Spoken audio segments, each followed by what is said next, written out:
Hi everyone, welcome to this latest edition of the Astrologer, the Mystic, and the Tarot Reader.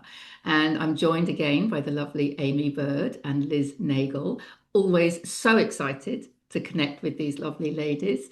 And we're going to start this conversation with asking the lovely Amy to give us an astrological rundown on what's going on. I think we can feel that it's intense. I've been hearing that there's lots of planets moving into Aries, which of course is the first sign of the zodiac. So there's obviously a lot of action, a lot of change, and that's about my limit. So let's ask Amy. Yeah, welcome, ladies. Amy, what is going on? Whoa, so much, so much. Yes, we do have Saturn and Neptune about to go into Aries, which feels very exciting. That being the first sign of the zodiac, so it's kind of new beginnings. But before then, we do still have Neptune in 29 degrees Pisces, which is the very end of the entire cycle of the zodiac, and Neptune is in its own sign. So just at this particular moment, it's almost like we're in a threshold moment. And this last Capricorn new moon that we had really felt like a closing down of a cycle and a kind of laying the groundwork for what we want to bring in. And so it felt like the intentions that we set around that time, just naturally, the conversations we were having, the things that were going on, is almost like the foundations that we're kind of laying down. It was such a powerful moon. I've rarely seen a moon like that in terms of how many planets were aspecting it, but it was all in the last degrees of the zodiac. So it was all 28 to 29 degrees. So it felt like an endings, more kind of what needs to be cleared away in order for us to kind of move into this new energy. So just at this particular moment in time, until the 27th of January, which is when Neptune goes into Aries, Neptune will remain in this 29 degrees Pisces business. And that is, it can bring a bit of overwhelm, this sense that we're clearing. A friend of mine used quite a nice analogy that we're almost like allowing the water to kind of wash through us, whether it be grief, whatever it is that we need to clear, karmic cycles, relationships, attitudes, patterns. Forgiveness seems to be a big part of things, forgiving ourselves, letting go, surrendering, and allowing the water to kind of come through us until it's clear, it's not muddy anymore. So it feels like a really beautiful kind of culmination point. But of course, Pisces likes to sleep as well, and there can be quite a lot of tiredness going on as an overwhelm, and so this is an interesting time. And the 27th feels quite significant because, well, it is significant. Neptune goes into the very first degree of the entire zodiac. And I looked at the Sabian symbol for that. And the Sabian symbol for that one is a woman has risen out of the sea. A seal is embracing her. And then Dane Rudhyar writes about that, the emergence of new forms and the potentiality of consciousness. So there's this sense of kind of a new self and like a new awareness, the dawning of a new cycle of spirituality. And it can be quite helpful maybe to contemplate what was happening when Neptune went into Pisces in the first place. And that was April 2011. And I know for myself, I actually know exactly what was going on for me at that point, which is quite interesting. And it definitely was a new beginning for me, in terms of my spiritual journey, Neptune, but also in terms of my life. So it can be interesting to see what's happened in the time between now and then. So then that same day, Mars and Pluto are conjunct on the 27th. So the ruler of Aries is Mars next to Pluto. And in evolutionary astrology, when you get a conjunction between these two, it's very, very powerful. It's like the Mars, the planet of instinctual will, is conjunct Pluto, the planet of like subconscious compulsion, you know, and so this can again is like a new cycle beginning. So it's very interesting. It feels like the new dawn, you know, something that a sense of something that we've never seen before happening, you know, new precedents. Yeah, and there's a kind of a cauterizing, a sense of kind of breaking through, clearing old limitation, kind of transmuting blockages, and you know, so that's quite a forceful, the planet of power and the planet of will. And you know, Mars obviously is the warrior as well, but it is our conscious will combining with our subconscious will Mm. in a new cycle of growth, because the conjunction is the seed. So I just think, you know, it's almost like it's not subtle. It's a new cycle of transformation and soul growth.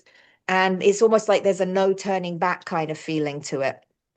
Then Saturn is in the very last degrees of Pisces, going into Aries on the 14th, on Valentine's Day yeah. And then the two of them are going to join in that first degree of Aries on exactly the same day as the Aquarius new moon, eclipse, and the beginning of the fire horse year.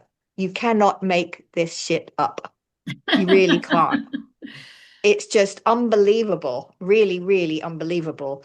And so they're kind of like it's this kind of sense of new beginnings, and Saturn is very much around it's karma, it's reaping what you sow, it's accountability. And in Pisces, it's almost like what's ending, what illusions are ending at the moment? How are we forced to see things as they really are? What boundaries are we needing to put in place? How are we called to step up and really take responsibility for ourselves? And in Aries is the sign of I am. It's the initial spark of energy. It's new growth. It's the shoot coming out of the earth at the end of a long, hard winter. It's the match striking the fire, you know, like starting the fire.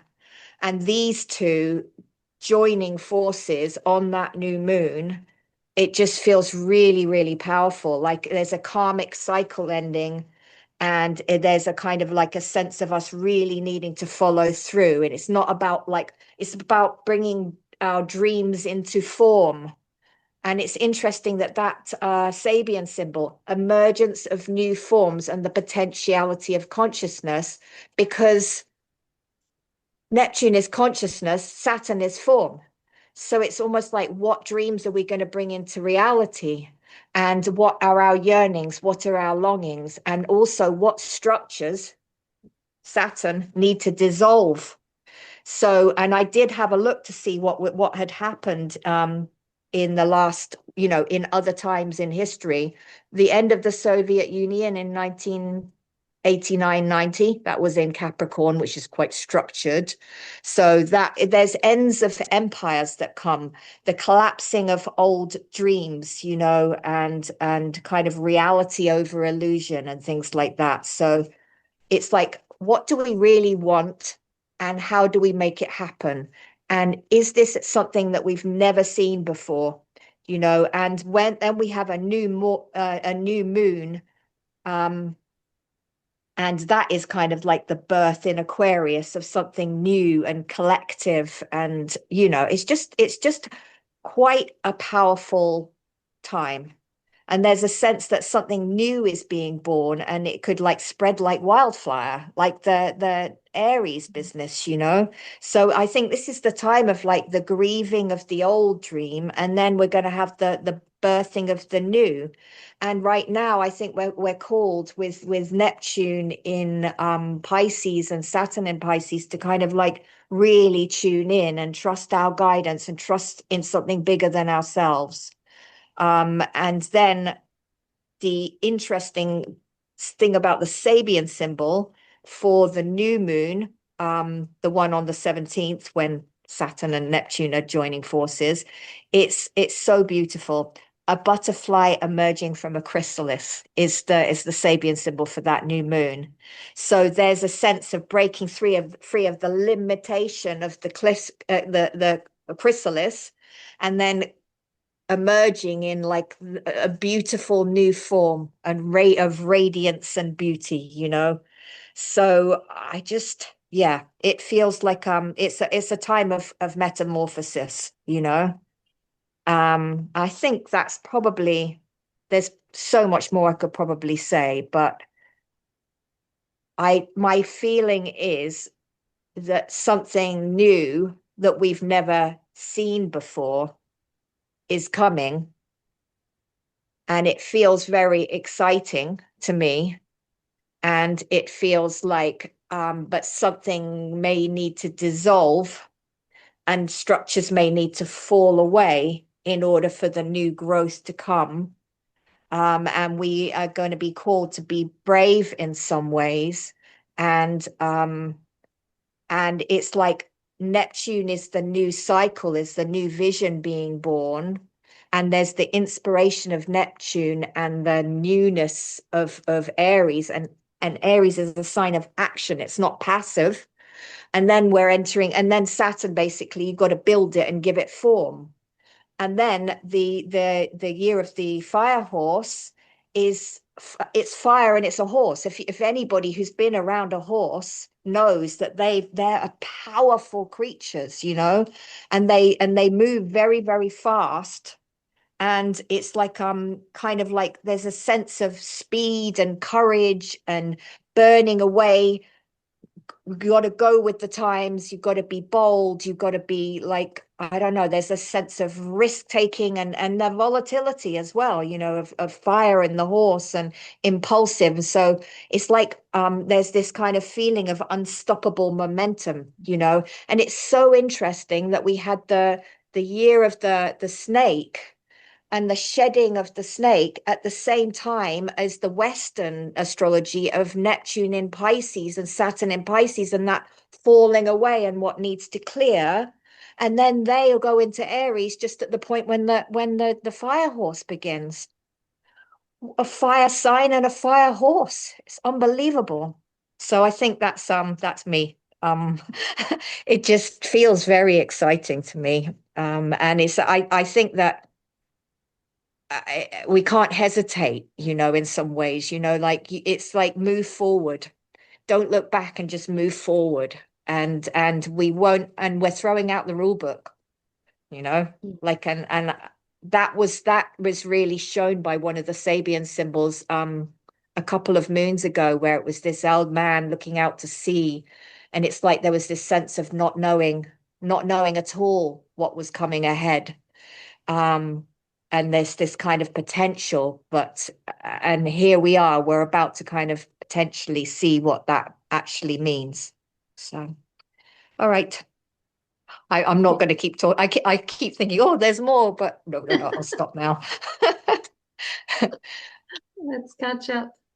Wow. Um, I I just I was talking with Deborah the other day and about this feeling that I'm in a chrysalis, and that it's at that point where it's getting uncomfortable, but I'm not quite ready to step out or get out of the chrysalis, but it's on the, I'm just there, but it's getting uncomfortable, like a child about to be born. It's getting too big for the womb, but it doesn't want to move, but it does. It's like, yeah, and all this excitement. But it just occurred to me as well about the I am, because the I am is the first idea out of source. And then everything that comes after that is what we create. It's the 10,000 things. So, it is about being so fed up with what has been that we go, no, not having that anymore. got to create something new. So new that I don't know what it is. So I can't even put it into words. It's just a feeling. It's just a vibration. That's what we're, that's how we create something so new that we've never seen it before, is not put a word on it, not say in a word what it is, except maybe joy or love or, kind of those kind of very general but powerful expressions Yeah. Of source. It's not, yeah, they're not our words, they're just energies that come from source. And I think that that's what's so exciting. But when you were talking, I hardly ever watch news or what's going on in the world, but somehow up in my feed came the Canadian Prime Minister's speech at Davos the other day. Carney, I think his name is. I'd never even seen him before. I know nothing about him. But he made this speech, and I thought, oh my gosh, that's so inspiring. It's everything you said there about, um, we have to create a new way of being. Instead of there being these world hegemonic powers, we've got to actually get all the middle powers, all the middle people. We've got to come together and create something new. And it was like so inspiring. And it was pretty much, what you said. Anyway, that's my bit. Oh, thank Yeah. you. I don't know where to begin with everything that's been said now, but the bit that I loved the best was the we're going to throw the rule book out. And I think that's really That's relevant. exactly what Carney said. I think you could even that was even in his speech, that And I quote. think this, yeah, this completely resonates with me because understanding that we are the creators and everything is coming from within us. And I come across a lot of people who are like, oh, not in my lifetime. That's not going to happen in my lifetime. Or, you can't change that. It's been going on for years, whether it be whatever, the systems, the Saturn systems. And I'm like, but we can if we choose to believe it. And I think that's why It's like that. exactly it's our belief in it that's going to change it. And I think that's why, as you said, Liz, we can't put a word on it. I think the reason we can't describe it or put a word on it is because it is beyond our human imagination. It's beyond our human thinking at the moment. So we can think and believe in miracles and understand that we are the creators and our dreams are already realized. We can choose to believe all of that. But how it comes in, I think, is beyond our expectations, and that's why we can't verbalize it. But I think it's really important to bring it back to the fact that it's happening within us. Because I loved your comment, Amy, about the water flowing. It's beautiful. So this is like Neptune, of course, right, in its own sign and everything. So because for me, it's that analogy that I've used before, but I think it's so relevant, of the bucket of dirty water. We are the bucket of dirty water, and this has been relevant for me this week more than ever. So the bucket of dirty water with this pure, light coming in, and those words are from source. The I, as Liz was saying, the joy, the love, these things that are part of source coming in. But when you put clean, beautiful, clean water at a speed that it's going in, because the water goes in, obviously the dirty water comes out. And I've always sort of thought, well, this makes sense. These are your trapped emotions, your limiting beliefs, anything that's not serving you. And then I've often thought, if you did that, in real life, you know what I mean? There is always going to be that little residue at the bottom of the bucket, right? And you just think, oh, okay, you live with that. what I've experienced this week is exactly what you're talking about, Amy. It's coming in with such a force that those residue bits at the bottom, and they're the bits that have been in our subconscious, maybe. I mean, for me, I mean, there is only me, I know. And Um, ancestral, maybe ancestral in our Collective, genetics, yeah, maybe. ancestral, collective. For me, it was very much in my subconscious. It was something I was aware of, but I hadn't I hadn't gone there, you know. And this is why it is brave. It takes bravery. You mentioned that as well, Amy. And of course, it takes bravery because we're looking at our shadows. We're looking at the bits that we've put down there, and we don't want to have that residue come up. And that's why it takes bravery, I think, to face it.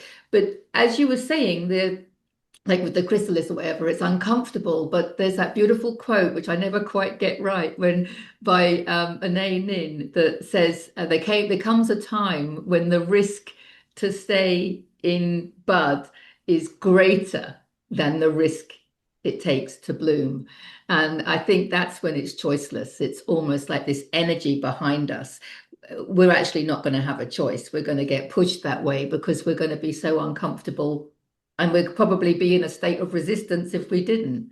So, and that's all part of the flow, isn't it? So, yeah. Well, in terms of what you're talking about the subconscious, this week is actually incredibly significant as well because the sun and Venus and Mercury have just moved from that like loads of Capricorn energy into Aquarius, and all of them have been hitting the moon. I mean, sorry, hitting Pluto, the planet of the subconscious, forcing us to Right. face our shadows. And Yeah. as we are having this conversation right now, Mercury and the sun are like moving towards Pluto. And so this is the time to face the shadow. And the beauty of Aquarius is it can kind of help us to clear old conditioning and make way for the new vision coming in. That the Aquarius's job is to come after Capricorn, and well, not its only job, but it part of the job is to kind of clear the old programming. And so, It's yeah, appropriately windy here today. is it? Yeah. So Aquarius, Clear it out. the air is just, yeah, blowing. And I think it's well, I like to how I'm just wondering if anybody is, watching and just thinking, look, I know I've got stuff in me. How, in case anyone is feeling like that. I mean, we all have different methods for healing or releasing or whatever. There's obviously a million ways that we can do it. Um, but just sharing that the two big ones, as far as I'm concerned, are um, community, finding your like-minded people, finding the people that you can just bleh, that you can be completely yourself with, that you can open up to, people that are there holding space for you. Um, and there'll be the people that you're holding space for as well. So these connections, these soul connections, I think are really important. So hunting those out. And also I want to say crying. And I know there are many other ways, but and I know that we can use, I think they call it containment, when you just observe it. I've written about this myself, when you observe an emotion and don't become it. Um, I think that's great for when you're triggered, in the now moment, you're triggered and you want to process it. But when we're talking about the density of our energy field that's from past events, as we said, ancestral, like Liz said, or collective, it doesn't really matter. But some of that stuff, it's nothing wrong with crying it out. That's what I want to say. No. And that inner child work, and it's not always inner child, is it? It's inner younger person. And just let them, but because we're at that level now where we understand that we are the higher self, as Liz said, the I and the am and what have you, and we have a human. We're not a human with a soul. We're a soul with a human or what have you. And if your higher self um, can hold space for your human, while they cry it out. Um, if you can do it that way, then you're doing it from that expanded state of love, and you're holding space for yourself. But it's a lot of it is because we haven't been allowed, or we felt, because it's always there's only us, right? So we felt that we didn't have permission to express stuff. And it's like there is only you, so hold space for you and then just let it out. And sometimes you think that there's a lot that wants to come out and you're going to cry for days, but actually, once you do it, it's like, oh, and then the relief that comes afterwards, that's the peace that we've been seeking.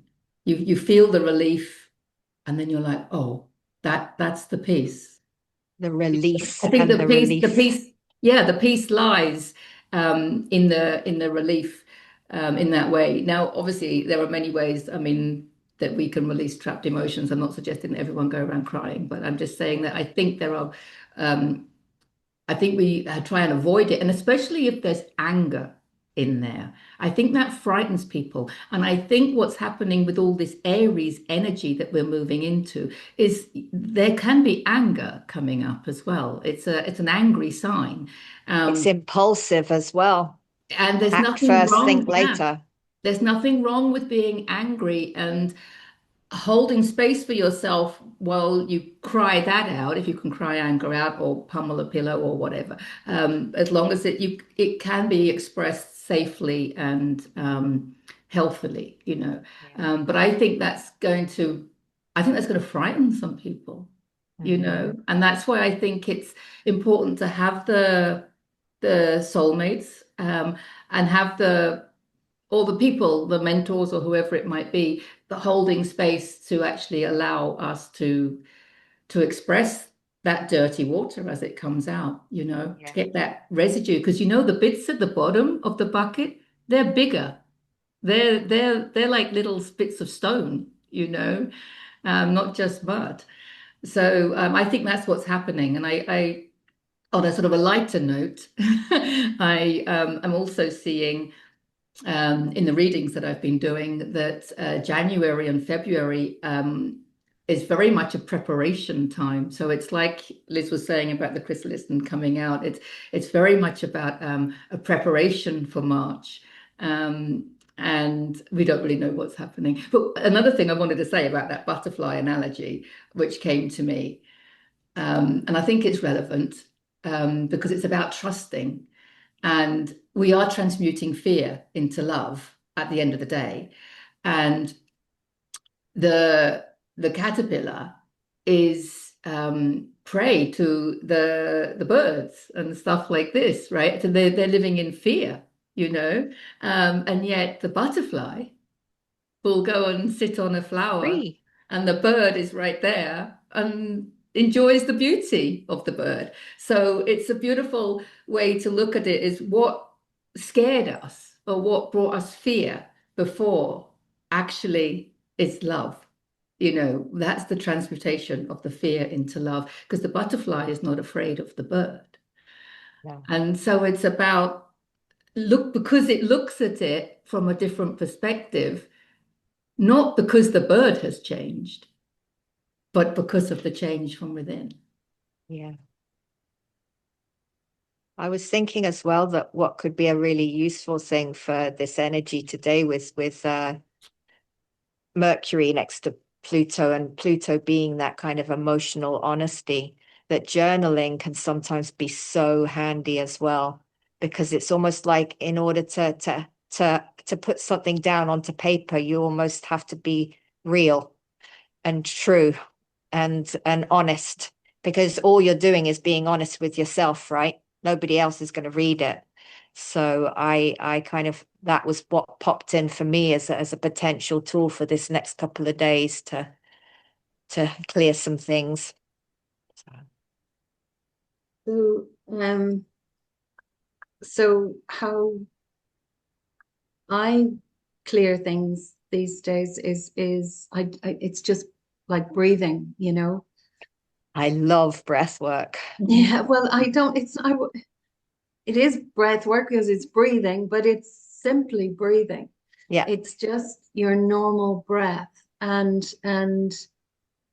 when I feel a contraction or a fear or discomfort or whatever, I just continue.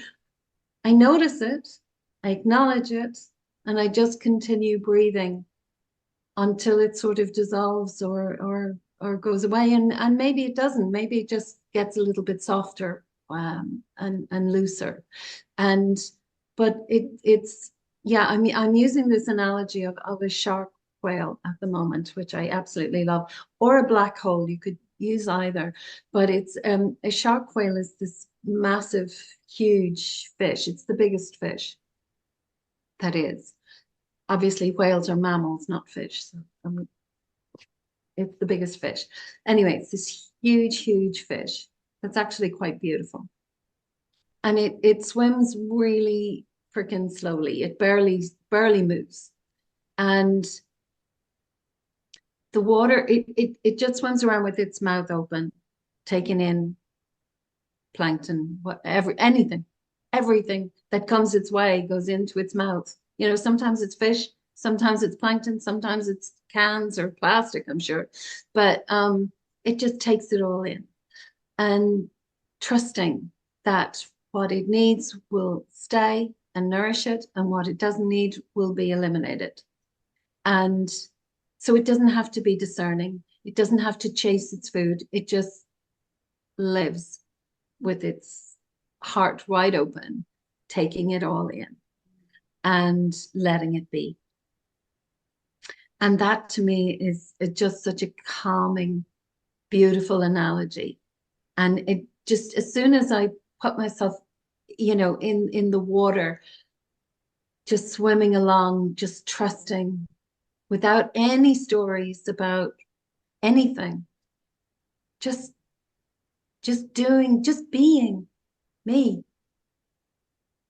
and letting it all just flow through. Well, that feels like a perfect analogy for the here and now with this movement from Pisces into Aries is just allow and to kind of entrust and see what comes in Yeah. rather than going into fear about what might be, just kind of be open Or to or what even can trying come. to steer it in a certain way, you Yeah, know, because we're only going to steer it based on our history, which could be the wrong way. So just trust Yeah. that it's all going to be what it'll be. I'm not even going to say it's all going to be perfect or it's all going to be great. It'll we just don't be what know. it'll be. Yeah, And that's potentially, what is it's evolution. It is the greater good. It has to be because that's how life works. yep. Yeah. And understanding that, I think, really, really helps. So, ladies, I've just pulled some cards, and we'll just have a little look. The first one out is the sun, which I'm loving because, of course, well, it is Leo, it is fire, even though it's not Aries. I get that, but it's the light. And so it's reminding us that there is this light, pure consciousness that is coming in to our dirty buckets, which I think our dirty buckets are getting really quite clean now. But horse is a positive movement forward. And of course, we've got the child, which shows the rebirth. So this is the rebirth, it's of the butterfly, of everything that's going on, of Gaia, ourselves, obviously, and these big, big changes going on in the collective. And now that the rule book has gone out, the rays of the sun show spiritual guidance, and the sunflowers show happiness. So there is this idea that to stay spiritually connected, to stay connected to our higher self, um, and to go with the flow. Of course, there's lots of flowing going on, um, and not to expect anything. But some people might see the changes as fear, but I mean, we've already expressed how excited we are. So, And that excitement, um, for me, that excitement is the physical translation of being in alignment with what your soul wants you to do. And clearly, our souls chose to contribute and participate in this great awakening. So that's why we're so excited, because we finally realize why we're here. We don't know exactly what's coming, and we don't know exactly what our role is, maybe, but we know that we can follow the light. We follow our own light. That means our own energy. Um, if you, like Liz says, if you just feeling to do this, you do it without thinking. We don't have to think. But just when Amy said, the 27th, which is next Tuesday, right? It's like, oh my God, it's next Tuesday. Usually these things are, well, next year or within the next 10 years or it's next Tuesday. So it's starting to really move. It's like, wow, Yeah, wow, how yeah. exciting. So yeah, and that's and for me, that's why this is the first card, because this is the most Mm. positive card in the deck, and it's one of the most powerful, as we know, and it is the light, which is what it's all about. And I'm loving the Three of Pentacles. It's been coming up a lot lately. Threes are For little me as well. creations. Yeah, threes are little creations. Pentacles, we know now, is abundance in all its glory. And I'm seeing, because the Three of Pentacles is very much about being acknowledged for your achievements, being rewarded for your achievements. But I see the Three of Pentacles very much as a very significant stepping stone on your journey. It's a solid foundation, pentacles being earth, and it's a stepping stone. It's a three. It's not like one of the higher numbers. So it shows that it's a beautiful, relevant, firm and secure step in the right direction. That's your reward is to feel the security and the stability of that, and also to reflect. Oh, and talking of reflection, I do look at the one on the bottom, which and he's reflecting on everything that he's accumulated. Mhm. So this is about realizing, although we don't quite feel maybe good enough to take this next step, it's because we're being acknowledged for what we've done or achieved. It's giving us the confidence to realize, well, at least I know I'm in the right place. That's what I'm getting. It's that I'm in the right place. I don't know what that next step is. I don't need to know what that next step is, but I'm feeling very safe and secure. And it's a collaboration card. It's a three, Yeah. like three is the magic number. It's that soulmate thing again, working with people that are helping. We want to work with people that are raising us all up. We're all raising each other up because it comes instinctively. So that's a beautiful card. But of course, it's It's followed by the Three of Cups. ah, Which for me that's beautiful because I don't talk about work, of course. I think it's all play, when you get to this level of doing what you love. But if you were going to talk about work, I mean, this is contribution, maybe. I don't know how to, I mean, your artwork, or writing books or whatever we're doing, um, so that this relates to that, but this is the reminder that we are creating a new community. This is the reminder that we are celebrating life every step of the way, and we're celebrating the safety and the security that we're feeling just by our inner knowing is giving us that feeling, and just by this being together and realizing and sharing the way that we're doing right now. I think we are very much the Three of Cups. And cups, of course, is intuition and spirituality and creativity and following your intuition, most of all, following your heart. So it's very progressive, and it's allowing this light to come through into the whole bucket of water, because then this is where we get the Ten of Cups. And the Ten of Cups, of course, is, I mean, there's your tribe, it's your family, whether it be blood family or your tribe, it doesn't matter. You've got the rays again showing spiritual guidance, but these cups, the 10 is a completion, it's a spirit, it's a completion of emotional fulfillment, I want to say. There's emotional fulfillment there, and it's shining over everything in life. And there's one last card, which actually when I first saw it, I was like, oh, but actually it makes perfect sense because it follows on from what I was saying about the the caterpillar is afraid of the bird, but the butterfly isn't. So the last card is the devil. I knew it was going to Mm. be that. And I was Release like, the oh my, programming. it's so perfect, isn't it? Yeah. Because we've thrown the rule book out, and these people have got the chains so loose, they can walk away anytime. So, if you want, for me, this is permission to eat chocolate. You know, what is it? It doesn't matter, does it? It's just, it's the shadow. It's not even the shadow anymore because look, the light has shone. And when the light Mm. shines, there is no shadow. Mhm. So it's about this integrating all of who we are, warts and all, and realizing that it's all part of the human experience, and it's all part of the growth. And it's like Liz said about discernment. We're not judging anything anymore. You can use discernment, of course, to navigate, your reality, but it's no judgment anymore. He's coming up to say, like, we're not afraid of this anymore. We've integrated it and we've allowed it, and it's all perfect. But he's showing us, like Liz said, it might not all be perfect.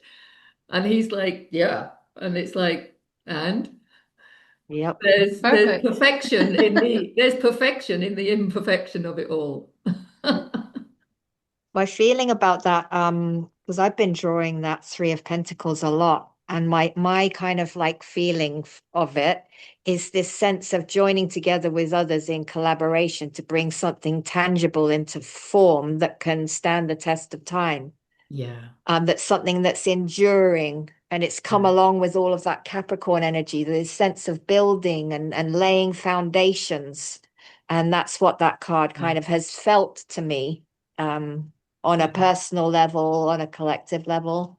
So yeah. And That's the a Three of beautiful Cups. interpretation. Yeah. What's that? It's a beautiful interpretation of the Three of Pentacles. Yeah, I agree with you completely. Yeah. They're in this building, aren't they, with the firm foundations and everything. And there's always an energy for me of studying with this card. But it's a beautiful study. It's not like got to cram for the A levels. It's not that kind of, it's this a natural desire to learn from each other. Like you said, it's a card of collaboration, working together, learning from Yeah. each other. And building, and creating together, and everybody just does their bit, and it's not an effort because everyone's doing the bit that they're most excited about. And then you Yeah. get the Three of Cups. Woo! Then you get the Three of Or Cups. you get the Ten of Cups, which, Exactly. which is everybody has created their own cup and made this bridge. It's a bridge from the old to the new. From that And step to the next step. Yeah. yeah, yeah, no, it's beautiful, really Yeah. beautiful. Just on, you mentioned so beautifully there about time, and it just reminded me of your artworks behind you, time, Oh. What the the clocks that are clocks coming into that are being. coming Oh, into being. Yes. yes, yes. My source of discomfort at the moment, but they will be Yeah. clocks. Yeah, but if you have that understanding of why it's clocks and Time, yes, time, that yeah. that make A- that elevates them from just a practical tool to a piece of art. Yeah. Absolutely, yeah. And interestingly as well, Saturn is Chronos, father time.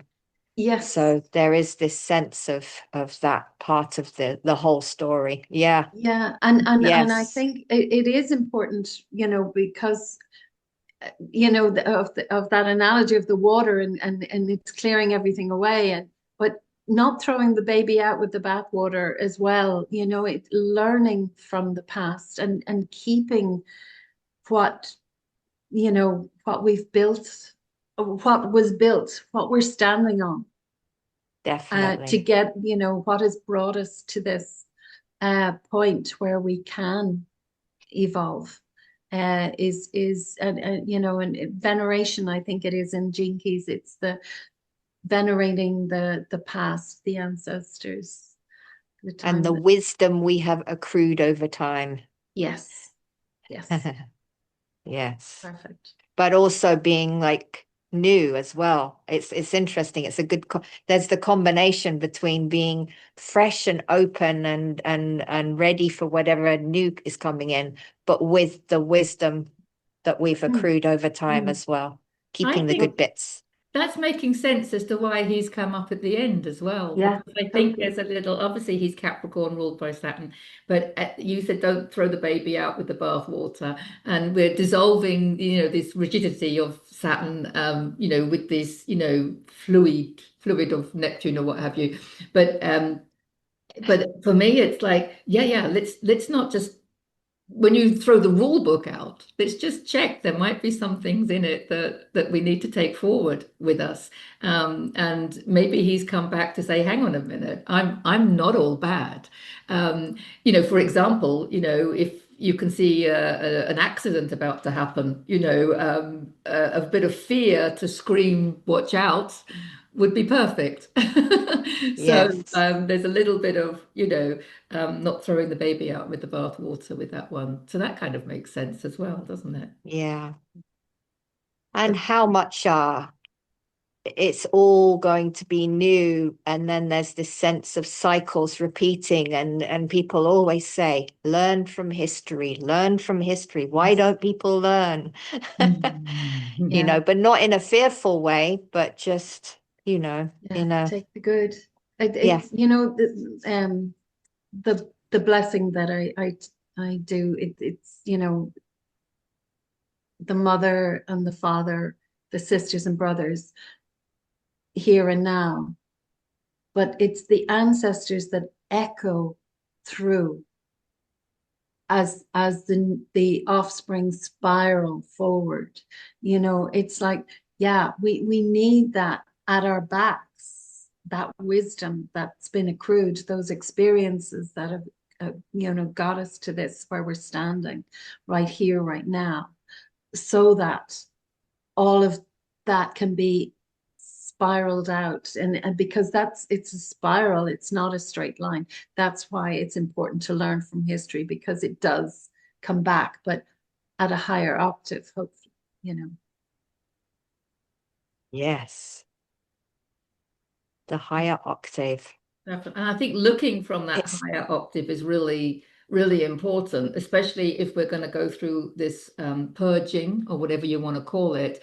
Because even though I've been doing it like on a physical level this week, just understanding that it's old energy coming out, sometimes we feel it. And I have been feeling it on a physical level. But because I understand that it's release and it's part of the new and it's the dirty stones at the bottom of my bucket, I've been so excited, so you can actually, there's no like suffering in the suffering. It's like there's joy in the suffering. That's what I want to say. I've been so excited that, I can like cleanse to the next level or what have you. So this is where we talk about fear. If people are experiencing whether they're ascension symptoms or the tiredness, some people might be thinking, oh, there's something wrong. I feel so tired. And it's like, no, there's something right because I feel tired. I've acknowledged it. I'm going to allow myself to sleep and stuff's integrating. And then the understanding of what's going on, I think, is really helping. yeah, It helps us allow yeah, with love and joy and trusting the process. Whereas if some people are just seeing the change, and or maybe having these ascension symptoms, and then a lot of people feel that there's something wrong, but it's like, no, your body is healing itself. Your energy field is basically lightening. It's basically cleansing and becoming lighter. And the joy in that for me is because when that happens, our frequency is rising. We know our frequency is rising, and we know that the reality that we're creating is a vibrational match to our frequency. So even if you feel like you're suffering, it's like just know that your frequency is rising. And because of that, and this is where it is all because of us, right? Because of that, the reality that you're creating is going to be at a higher frequency. There's going to be more love, joy, excitement, peace, everything else in what you're Yeah. creating, Yeah. because of your understanding of what you're going through.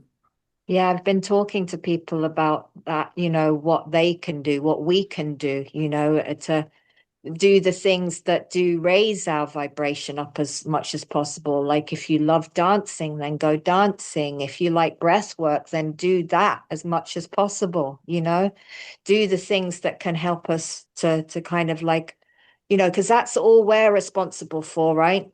Is our own well-being, our own vibration, our own, Our own our own happiness, our own peace, our own exactly, joy, just, yeah, exactly. always And responsible. yeah, and I was thinking about the breath. I think the Greek word pneuma is it's wind and breath and everything, but it's also spirit. So breath is spirit. Yeah. And I think that breath I think there's a reason for the rise in the amount of breath work that people are doing these days. And just in terms of just a thought that I've been having as we've been talking is that there is this sense, there was kind of like, I think back in November, December, there was a lot more kind of flatness and, oh goodness, we're in the sludge. We went back into Pisces and goodness, like there's tiredness and flatness and where are we going? And as we've been getting closer and closer to Aries, there's some people that, well, quite a few people that kind of have this sense that there's the new is coming, like you were saying, Liz, this feeling that the chrysalis is getting a little bit too tight and we're ready and yeah, this sense of, I don't know if I would call it hope, but more of maybe expectancy somehow, Mhm. and an awareness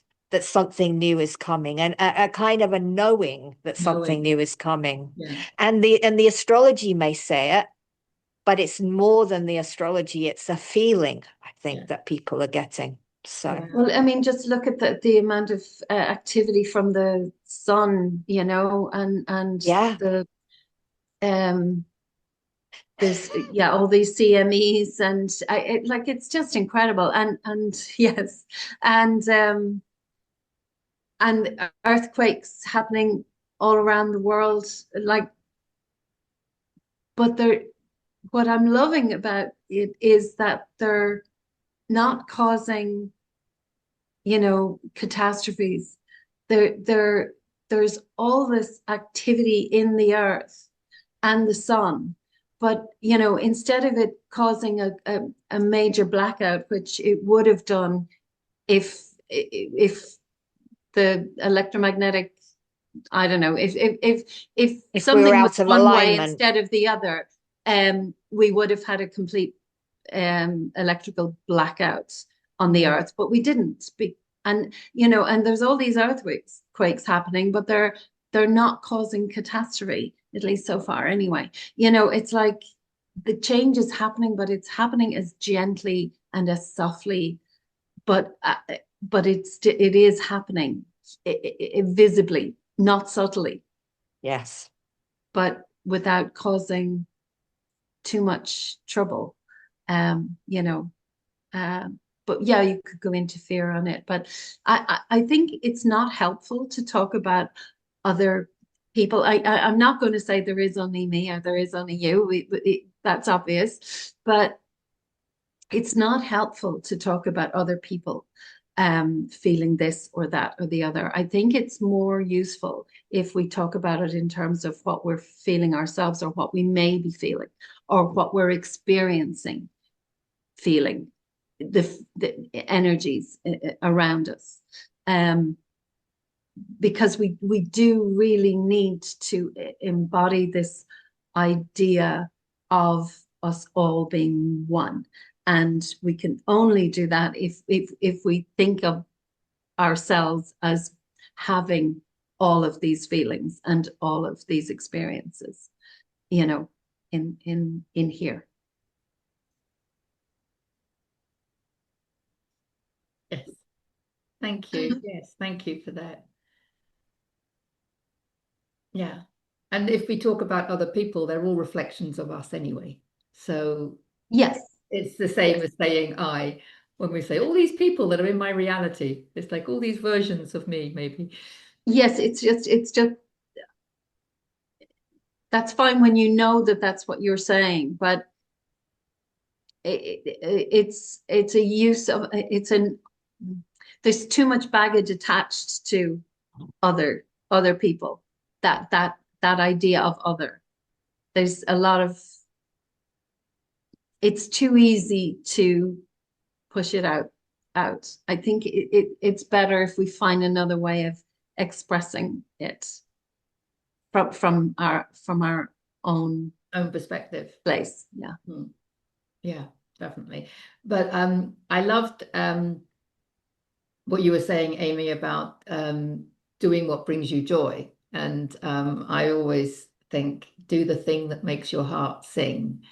And one of the things that makes my heart sing is connecting with you ladies and and doing videos and chatting together like we have been doing. So I am so grateful and so happy that we connected today. And Yeah. Amy, is there anything else that you would like to share before I we don't say think goodbye? so. I feel like I've said there's probably more, but We could cover it Other next than time. yeah. Is there anything else, Liz, that you'd like to share before we say goodbye? I don't think so. I think I've said it all also. Thank you. Thank you. I really enjoy these meetings as well because I don't do much, in terms of connecting with the outer world, the other. Well, maybe not anymore, but there's still a series on my YouTube channel, which is called Self Mastery with Liz Nagle. So if anybody would like to see Liz in action on previous videos, please go and fill your boots there. And also, I have a series now on my YouTube channel called The Astrologer, the Mystic, and the Tarot Reader. So where we share these videos. So take a look at all the others as well. Thank you so much, ladies. Thank you. Always an honor You. and a pleasure to connect with you, and I look forward to the next time. Me too. Thank you. Bye for now. Bye. Bye.